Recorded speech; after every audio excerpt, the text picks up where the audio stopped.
Una delle cose che si sottovaluta spesso è l'impugnatura dello strumento. Tenerlo con la mano sinistra, diciamo, questo è quello che solitamente io consiglio, però mi è sembrato di capire che tu hai anche altri punti di vista sull'impugnatura standard che viene utilizzata.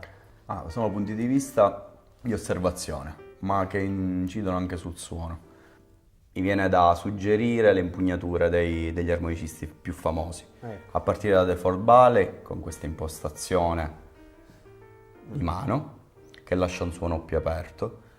E guardiamo altri armonicisti, ad esempio Sonny Terry, che teneva l'armonica sia con la sinistra, a volte con la sinistra, sia con la destra, e chiaramente influenza il suono delle note che andiamo a emettere. Quindi se suoniamo nella parte alta della tastiera e stiamo tenendo l'armonica con la destra, comprimeremo di più il suono sulle note alte e viceversa. Esatto. Nel blues, nel Chicago Blues, no? C'è la tendenza sia a usare l'impugnatura di cui parlavi tu, ma anche quella di non chiudere esattamente a coppa, ma non la chiudi con il pollice che scorre nella parte bassa dell'armonica, sì. Per cui il suono è chiaramente più aperto. E stessa cosa è quando impugniamo nell'elettrificazione con il classico Green Ballet, quindi abbiamo indice e pollice che scorrono, il medio che funge da distanziatore, e con anulare e mignolo teniamo il microfono. Sì.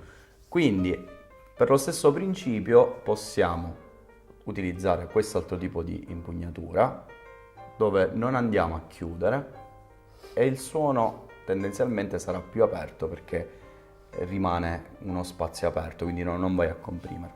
La differenza sta non più nell'indice e nel pollice che va a tenere l'armonica, ma è l'indice e il pollice rimane in questa posizione, un po' come Default Valley, e quindi chiudono in questa maniera. Ciò che cambia è che non si crea la coppa, perché l'armonica non viene chiusa ermeticamente all'interno della coppa delle mani, quindi il suono è molto più aperto. Tra l'altro dico, quello che c'è da considerare è anche non soltanto tenere l'armonica, quindi impugnarla in maniera corretta, ma chiaramente anche la posizione della mano destra. Io spesso quello che consiglio è quello di tenerla con queste due dita soltanto, quindi lasciando la mano a ventaglio, ma semplicemente perché all'inizio abbiamo bisogno di sentire un suono libero e sicuro. Il pollice tengo appoggiato sull'estremità e la gestisco ovviamente cercando di ottenere gli effetti modulandoli mentre suono, quindi nel caso in cui devo fare un vibrato, quindi mi serve come ancoraggio. Se devo fare un wah-wah, in questo caso qua ovviamente è più stretta la coppa, più riesco ad avere un suono rotondo e cupo in fase iniziale, migliore è l'effetto del wah-wah. Una delle cose che spesso invece non viene presa in considerazione molto è anche la postura stessa. Per esempio, bisogna evitare di suonare seduti il più possibile.